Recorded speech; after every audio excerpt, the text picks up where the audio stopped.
அஸ்ஸலாமு அலைக்கும். மேற்கத்தியர்களை பற்றி பேசுகிறீர்கள். நான் இஸ்லாத்திற்கு வந்தவள், உங்கள் சொற்படி இஸ்லாத்திற்கு திரும்பியவள். நான் இஸ்லாத்தை மேற்கொள்வதற்கு முன் மிகவும் மோசமாக இருந்தேன். சொல்வதற்கு வருத்தப்படுகிறேன். நான் இஸ்லாத்தை கடுமையாக வெறுத்தேன். காரணம் முஸ்லிம்கள் தான். தாவா பற்றி பேசும்போது முஸ்லிம் அல்லாதவர்களுக்கு எப்படி தாவா செய்வது என்று கவலைப்படுவேன். அது மிகவும் சிரமமானது. என்னால் கூட எனது குடும்பத்தாரிடம் கூட எடுத்து சொல்வதற்கு முடியாமல் இருக்கிறது. காரணம், நாம் அவர்களுக்கு முன்னால் அப்படி ஒரு நிலையை உருவாக்கிவிட்டோம். இஸ்லாத்தை பற்றி பேசுவதானால் அது நல்ல மார்க்கம், அது ஒன்றுதான் உண்மையான மார்க்கம். ஆயினும் நீங்கள் நினைக்கவில்லையா, மற்ற மதங்களை எப்போதும் தாழ்த்தி பேசுவது தவறு என்பதை? அந்த அணுகுமுறை உண்மையில் மிகவும் தவறு. நாம் மேற்கத்தியர்களை அதிகமாக குறை கூறுகிறோம். அப்படி எதற்காக செய்ய வேண்டும்? கற்பழித்தல், விபச்சாரம், இவற்றை பற்றி கூறினீர்கள். இவைகள் மத்திய கிழக்கு நாடுகளிலும் நடக்கிறது. அதை பற்றி எல்லாம் அதிகமாக குறிப்பிடுவதில்லை. ஆனால் அங்கெல்லாம் நடக்கிறது. அடுத்து நீங்கள் பெண்களை பற்றி பேசும்போது முஸ்லிம் அல்லாத பிறர் இஸ்லாத்தில் பெண்களை அடிமைப்படுத்துகிறார்கள் என்று பொய்யான குற்றச்சாட்டுகளை சொல்லுவார்கள். குரானில் பல இடங்களில் ஆண்கள் பற்றியும் பெண்கள் பற்றியும் சொல்லியுள்ளது. ஆயினும் ஆண்களை பற்றி சொல்லப்பட்டுள்ள விஷயங்களை அலட்சியப்படுத்திவிட்டு பெண்களுக்கு சொல்லப்பட்டவைகளை அழுத்தி சொல்லுகிறார்கள். நல்லொழுக்கமுள்ள கணவன் மனைவியை பற்றி கூறினீர்கள். ஆயினும் உங்களுக்கு ஒன்று தெரியும், நான் கேள்விப்பட்டுள்ளேன், புத்தகங்களிலும் படித்திருக்கிறேன். ஒழுக்கமுள்ள மனைவி என்று சொல்லும் போது எல்லாமே பெண்களுக்கு மட்டும் எதிராகவே காணப்படுகிறது. நாம் எதற்காக அப்படி செய்கிறோம்? அதாவது அதன் காரணமாக முஸ்லிம் அல்லாத ஒருவரை திருப்திப்படுத்த நம்மால் முடியவில்லை. அதாவது ரசூலுல்லாஹ் வீட்டு வேலைகள் செய்வதில் மனைவிக்கு உதவியாக இருந்திருக்கிறார்கள் என்றெல்லாம் சொன்னீர்கள். நல்ல மனைவி எப்படி இருக்க வேண்டும் என்று நிறைய புத்தகங்களை எழுதுகிறார்கள். ஆனால் அதே நேரத்தில் ஒரு நல்ல கணவனாக எப்படி இருக்க வேண்டும் என்று புத்தகங்கள் எழுதுவதோ சொற்பொழிவுகள் நிகழ்த்துவதோ இல்லை. எல்லாவற்றையும் பெண்கள் மீதே சாட்டுகிறோம். இதை செய்தால் அதை செய்தால் என்றெல்லாம் குற்றம் சாட்டுகிறோம். மார்க்கம் அப்படியா சொல்கிறது? இதன் காரணமாகத்தான் நம்மால் முஸ்லிம் அல்லாதவர்களிடம் முகம் கொடுக்க முடியவில்லை. சகோதரி நல்ல கேள்வியை கேட்டார். பொருத்தமான கேள்வி. அவர் அல்ஹம்துலில்லாஹ் இஸ்லாத்திற்கு திரும்பியதாக கூறினார். அவருக்கு என் வாழ்த்துக்கள். முன்னதாக முஸ்லிம்களை பற்றி மிகவும் மோசமாக நினைத்திருந்ததாக சொன்னார். சொற்பொழிவில் கூறினேன், முஸ்லிம்களை பார்த்தால் பலர் முஸ்லிம்களாக மாற மாட்டார்கள் என்றேன். நீங்களும் அதை கேட்டிருப்பீர்கள். அல்ஹம்துலில்லாஹ் அல்லாஹ் ஹிதாயத் கொடுத்தான். அவர் இஸ்லாத்தை ஏற்றுக்கொண்டார்.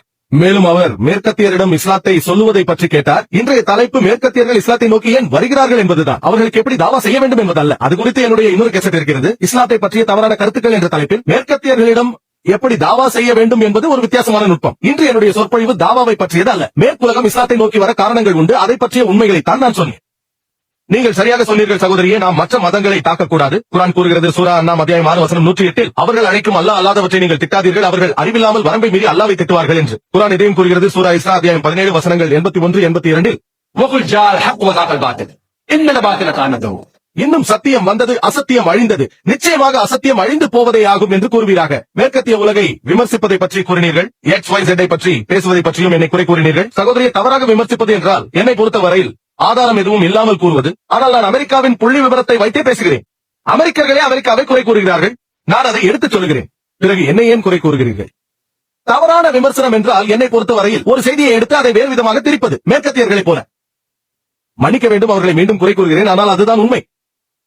உள்ளதை உள்ளபடி சொல்வது எனக்கு பிடிக்கும். மேற்கத்தியர்களுக்கும் அவ்வாறு பேசுவது மிகவும் பிடிக்கும். உள்ளதை உள்ளபடி பெருமையோடு சொல்வார்கள், நாங்கள் தைரியமானவர்கள் என்பார்கள். ஆகவே அல்ஹம்துலில்லாஹ் நானும் தைரியமானவன் தான். உண்மை அவர்களுக்கு பிடிக்காமல் இருந்தால் அது வேறு விஷயம். நாம் பெண்களை அடிமைப்படுத்துகிறோம் என்று ஊடகங்களில் தெரிவிக்கிறார்கள், அதையும் நான் தெளிவுபடுத்தியிருக்கிறேன். நான் எடுத்துக்காட்டியது FBI-யின் அறிக்கைகளே, முஸ்லிம்களால் எழுதப்பட்டதல்ல, மேற்கத்தியர்களால் எழுதப்பட்டது. கற்பழிப்பு சம்பந்தப்பட்ட புள்ளி விவரங்கள் முஸ்லிம்களால் எழுதப்பட்டது அல்ல, முஸ்லிம் அல்லாத மேற்கத்தியர்களால் தரப்பட்டதே. விபச்சாரம், நெருங்கிய பந்தத்தில் உறவு, அவர்களின் புள்ளி விவரங்களை எடுத்துக் கூறினேன். ஜாக்கிர், நீங்கள் தவறாக கூறுகிறீர்கள் என்று அவர்களால் சொல்ல முடியாது, ஏனென்றால் அவர்களின் கணக்கெடுப்பில் இருந்தே நான் கூறுகிறேன். நான் இது அகமது அலி சொன்னது என்று உங்களிடம் சொல்லியிருந்தால் நீங்கள் என்னை குறை கூறுவது நியாயம். நான் அகமது அலி சொன்னதையோ சுல்தான் பாய் சொன்னதையோ கூறவில்லை, அவர்களின் கணக்கெடுப்பையே கூறுகிறேன். அதன் மூலம் நான் எனது ஹிக்மாவை பயன்படுத்தினேன். மேலும் நீங்கள் கூறினீர்கள் மற்ற நாடுகளிலும் தான் கற்பழிப்பு நடக்கிறது, ஆனால் தெரிவிக்கப்படுவதில்லை என்று. சகோதரியை, நான் உங்களுடன் முரண்படுகிறேன். மேற்கத்திய நாடுகளில் தான் அதிக கற்பழிப்பு நிகழ்கிறது, அங்கு தெரிவிக்கப்படுவதில்லை. ஏனென்றால் அங்கு அது ஒரு வழக்கமான நிகழ்வு. சாதாரணமாக கற்பழிப்பு நடப்பதால் அது தெரிவிக்கப்படுவதில்லை. நான் மேற்கத்திய நாடுகளுக்கு சென்றால் பத்திரிகைகளில் கற்பழிப்பு பற்றி படிப்பதில்லை. அது சாதாரணமாக வாழ்க்கையின் ஒரு அங்கமாக ஆகிவிட்டதால் அறிவிக்கப்படுவதில்லை. அது செய்தி சுருக்கத்தில் அறிவிக்கப்படும். மற்ற நாடுகளில் கற்பழிப்பு நடந்தால் தலைப்புச் செய்தியாக வரும். மற்ற நாடுகளில் நடைபெறவில்லை என்று கூறவில்லை, உலகம் முழுவதும் நடக்கிறது. குறைந்த கற்பழிப்புகள் எங்கு நடக்கின்றன? முஸ்லிம் நாடுகளை எடுத்துக்கொண்டால் அங்கும் நிகழ்கிறது. இஸ்லாமிய சட்ட திட்டங்களை கடைபிடிக்காத முஸ்லிம் நாடுகளில் நடக்கிறது. ஆயினும் உலகில் கற்பழிப்புகளில் ஆக குறைந்த விகிதாச்சாரம் உள்ளது எந்த நாட்டில் சகோதரியே? குறைந்தபட்ச கற்பழிப்பு சவுதி அரேபியாவில் தான். குறைந்தபட்ச கற்பழிப்பு அங்கும் நடைபெறலாம், வாய்ப்புள்ளது, நான் இல்லை என்று கூறவில்லை. உலகம் முழுக்க சமூகத்தில் கருப்பாடுகள் உள்ளன, ஆனாலும் உலகத்திலே ஆக குறைந்த கற்பழிப்புகள் சவுதி அரேபியாவில் தான் நடக்கின்றன. உலகத்திலேயே மிக குறைந்த திருட்டு சவுதி அரேபியாவில் நடக்கிறது. மற்ற முஸ்லிம் நாடுகளை பற்றி சொல்வதானால் அவை இஸ்லாத்தை பின்பற்றுவதில்லை, ஆகவே அவர்கள் போலி முஸ்லிம்கள். அதுபோல் வேறு நாடுகளில் கற்பழிப்பு நிகழ்ந்து விட்டால் அவை தலைப்புச் செய்தியாக வெளியிடப்படும். ஏனென்றால் அங்கு கற்பழிப்பு ஒரு களங்கம். ஆனால் அமெரிக்காவில் அது வாழ்க்கை முறை.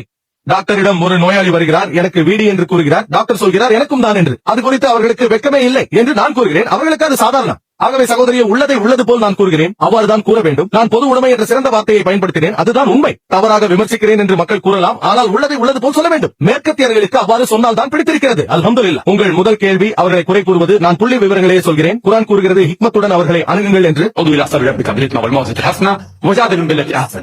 இறைவனின் பாதையில் விவேகத்துடனும் அழகிய உபதேசத்தை கொண்டும் நீர் அழைப்பீராக. இன்னும் அவர்களிடத்தில் மிக அழகான முறையில் தக்கிப்பீராக. அன்புமிக்க இறை தூதர் கிறிஸ்தவர்களுக்கு கூறினார்கள், வலா தக்கூலு ஸலாஸா. குர்ஆன் கூறுகிறது, நீங்கள் திருத்துவத்தை பின்பற்றாதீர்கள் என்று கிறிஸ்தவரிடம் கூறினால் அதை நிறுத்துங்கள், அது தவறு என்று அழகாக அவரிடத்தில் கூறினாலும் அவர் மன வருத்தப்படலாம்.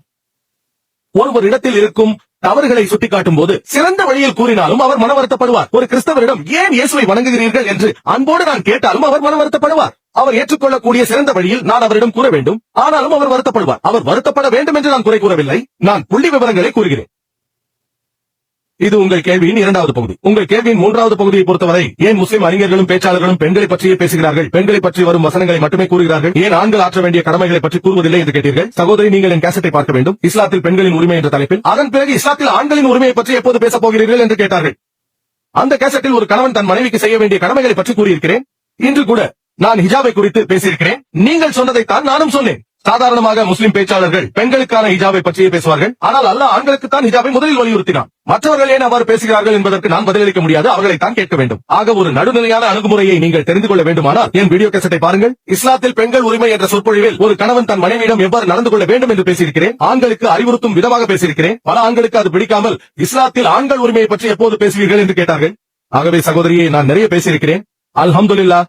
இஸ்லாம் ஆண்களுக்கும் பெண்களுக்கும் இடையே சமத்துவத்தை விரும்புகிறது. ஆனால் சமத்துவம் என்பது ஒரே அடியானது அல்ல. ஆண்களும் பெண்களும் சமமே, ஆயினும் சில வித்தியாசங்கள் உள்ளன. என் சொற்பொழிவில் நான் பேசியிருக்கிறேன். பெண்களுக்குரிய ஆன்மீக உரிமை, சமூக உரிமை, பொருளாதார உரிமையை குறித்து பேசியுள்ளேன். மற்றும் சட்ட உரிமை, அரசியல் உரிமை, கல்வி உரிமையை பற்றி பேசியிருக்கிறேன். அல்ஹம்துலில்லாஹ். இஸ்லாம் சமத்துவத்தை விரும்புகிறது என்பதை நான் விளக்க முயற்சி செய்திருக்கிறேன். இஸ்லாம் ஆண்களுக்கும் பெண்களுக்கும் இடையே சமத்துவத்தை போதிக்கிறது. அதற்காக எல்லாவற்றிலும் அல்ல. மேற்கத்திய உலகோடு ஒப்பிடும்போது புள்ளி விவரங்களை தருவேன். அவர்களின் நம்பிக்கைகளை சொல்லுவேன். பெண்களின் சுதந்திரம் பற்றி மேற்கு உலகம் பேசுவது ஒரு மிகப்பெரிய ஏமாற்று வேலையாகும். பெண்களின் உடலை தவறாக பயன்படுத்துவது, அவர்களின் கண்ணியத்திற்கு இழுக்கு உண்டாக்குவது, அவர்களின் ஆன்மாக்களுக்கு நஷ்டத்தை உண்டாக்குவது. பெண்களை உயர்த்துவதாக கூறும் மேற்கத்திய சமூகம் அவர்களை கீழ்த்தரமான நிலைக்கு கொண்டு சென்று விட்டது. ஆசை நாயகிகளாக, விபச்சாரிகளாக, கலை கலாச்சாரம் என்ற போர்வையில் இன்பத்தை நாடுபவர்களுக்கும் செக்ஸ் வியாபாரிகளுக்கும் அடிமைகளாக இருக்கும் அளவிற்கு சமூக வண்ணத்து பூச்சிகளாக பெண்களை மாற்றிவிட்டார்கள். பெண்களை உயர்த்துவதாக பேசும் மேற்கத்திய உலகம் அவர்களை கீழ்நிலைக்கு தள்ளிவிட்டார்கள். பேச்சளவில் அவர்களோ நாங்கள் பெண்களை உயர்நிலைக்கு கொண்டு வர வேண்டும் என்று கூறுவார்கள். என்ன செய்கிறார்கள்? உங்களில் பலர் மேற்கத்திய நாடுகளுக்கு சென்றிருப்பீர்கள். கலை கலாச்சாரம் என்ற பெயரில் வண்ண திரைகளுக்கு பின்னால் என்ன நடக்கிறது என்பது உங்களுக்கே தெரியும். ஆண் பெண் தன்மைகளை மாற்ற நினைக்கிறார்கள். ஆனால் முடிந்தது பெண்ணால் முடியும் என்கிறார்கள். ஆண்களும் பெண்களும் சமமானவர்கள் தான். ஆனால் சில வித்தியாசங்கள் உள்ளன. ஆண்களும் பெண்களும் உடல் கூறில் வித்தியாசமானவர்கள், உயிரியலில் மாற்றமானவர்கள். ஆண்கள் செய்யக்கூடிய எல்லாவற்றையும் பெண்களால் செய்ய முடியாது. பெண்கள் செய்யக்கூடிய எல்லாவற்றையும் ஆண்களால் முடியாது. நானும் ஒரு குழந்தையை ஈன்றெடுக்க வேண்டும் என்று ஆசைப்பட்டால் என்னால் அது முடியாது. நான் வித்தியாசமானவன். உங்களுக்கு தெரியுமா, இஸ்லாத்தில் தகுதிகள் நிர்ணயம் செய்யப்பட்டுள்ளது. பல உதாரணங்கள் உள்ளது. சொற்பொழிவில் கூறியுள்ளேன். இஸ்லாத்தில் பெற்றோர்களிடத்தில் அன்பு செலுத்துவது சம்பந்தமாக நமது அன்புக்குரிய இறை தூதர் கூறியுள்ளார்கள். சஹீஹுல் புகாரி பாகம் 8 ஒழுக்கம் என்ற பாடத்தில் அத்தியாயம் 2 ஹதீஸ் எண் 2 ஒரு மனிதர் இறை தூதரிடம் வந்து கேட்கிறார், இந்த உலகில் எனது அன்பிற்கும் உதவிக்கும் அதிகம் உரித்தானவர் யார்?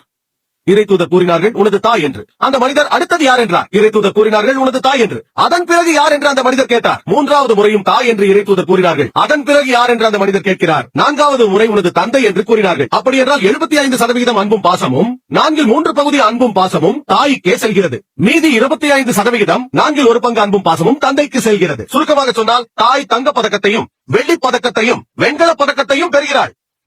தந்தையோ ஆறுதல் பரிசனை பெற்று திருப்தி அடைய வேண்டும். இவைதான் இஸ்லாத்தின் படிப்பினைகள். இறை தூதர் எங்களுக்கு போதித்தவை. என்னால் சொல்ல முடியாது, ஓ தாய்க்கு எவ்வளவு கௌரவமா, நானும் ஒரு குழந்தையை ஈன்றெடுப்பேன் என்று. என்னால் முடியாது. ஆகவே ஆண்களும் பெண்களும் பொதுவாக சமமானவர்களே, ஆயினும் எல்லாவற்றிலும் அல்ல. உதாரணத்திற்கு ஒரு வகுப்பறையில் 2 மாணவர்கள் உள்ளார்கள், ஏ மற்றும் பி. இருவருமே 100க்கு 80 மதிப்பெண்கள் பெற்று முதலாவதாக வருகிறார்கள். ஆனால் அந்த கேள்வித்தாளை ஆராயும் போது அந்த கேள்வித்தாளில் 10 கேள்விகள் இருந்தன. ஒவ்வொன்றும் 10 மதிப்பெண்கள் பெறுகிறது. பதில் எழுதும் போது முதலாவது மாணவன் ஏ 10ல் 9 மார்க் பெறுகிறான். ஆகவே மாணவன் ஏ 10ற்கு 9 மதிப்பெண்கள், பி 10ற்கு 7 மதிப்பெண்கள். முதல் கேள்வியில் மாணவன் ஏ மாணவன் பி ஐ விட அதிகமாக எடுக்கிறான். இரண்டாவது கேள்வியில் B 10ற்கு 9ம் A 10ற்கு 7ம் பெறுகிறார்கள். இரண்டாவது கேள்வியில் B அதிக மதிப்பெண்கள் பெறுகிறார். மீதி உள்ள 8 கேள்விகளில் இருவரும் சமமான மதிப்பெண்கள் பெறுகிறார்கள். எல்லாவற்றையும் கணக்கிட்டால் இருவரும் 100ற்கு 80 பெறுகிறார்கள். இருவரும் சமமானவர்கள்.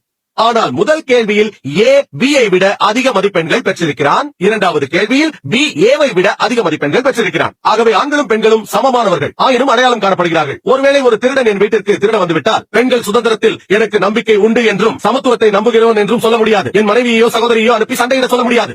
அல்லாஹ் கூறுகிறான் சூரா நிசா அத்தியாயம் 4 வசனம் 34-35 அல்லாஹ் ஆண்களுக்கு அதிக உடல் வலிமையை கொடுத்துள்ளான். ஆகவே ஆண்கள் உடல் ரீதியில் மிகைத்து நிற்கிறார்கள். அதனால் அவர்கள் தான் பெண்களை பாதுகாக்க வேண்டும். உடல் வலிமையில் அவர்களுக்கு அனுகூலம் இருக்கிறது. பெற்றோர்களுக்கு அன்பு செலுத்தும் விஷயத்தில் நான் சொன்ன உதாரணத்தில் தாய் தந்தையை விட அதிகம் மதிக்கப்படுகிறாள். ஆகவே சில விஷயங்களில் ஆண்கள் அதிகம் மதிக்கப்படுகிறார்கள், சில விஷயங்களில் பெண்கள் அதிகம் மதிக்கப்படுகிறார்கள். மொத்தத்தில் ஆண்களும் பெண்களும் சமமே. சரியாக சொன்னீர்கள் சகோதரியே. நீங்கள் இஸ்லாமிய போதனைகளை படித்தால் அல்ஹம்துலில்லாஹ் மிகவும் சிறப்பானது. இஸ்லாத்தை முஸ்லிம்களின் நடத்தையை வைத்து பார்க்காதீர்கள். நீங்கள் தீர்வு காண வேண்டுமானால் நமது அன்பிற்குரிய இறைத்தூதர் அவர்கள் சொன்னவற்றை படித்து பாருங்கள். நீங்கள் செய்ய வேண்டியது என்னவென்றால் சகோதரியே, கணவர்கள் என்ன செய்ய வேண்டும் என்று அதிக புத்தகங்கள் இல்லை என்று தாங்கள் கூறினீர்கள். ஆகவே இன்ஷா அல்லாஹ் நீங்கள் ஆராய்ச்சி செய்யுங்கள், சொற்பொழிவு ஆற்றுங்கள். அல்ஹம்துலில்லாஹ் இன்ஷா அல்லாஹ் அல்லாஹ் உங்களுக்கு உதவி செய்வான். நீங்கள் இஸ்லாத்திற்கு திரும்பி வந்ததால் நீங்கள் அதிக தாக்கத்தை ஏற்படுத்த முடியும். நீங்கள் பேசினால் அதிக தாக்கம் உண்டாகும். அல்ஹம்துலில்லாஹ் சகோதரியே, நான் ஒப்புக்கொள்கிறேன். இந்த சமூகத்தில் கருப்பு ஆடுகள் உள்ளன. நாம் செய்ய வேண்டியது நல்லவற்றை எடுத்துக்கொள்ள வேண்டும். நமது மத்தியில் நல்லவர்கள் அதிகம் உள்ளார்கள். அல்ஹம்துலில்லாஹ் கெட்டவர்களை விட நல்லவர்கள் அதிகமாக உள்ளார்கள்.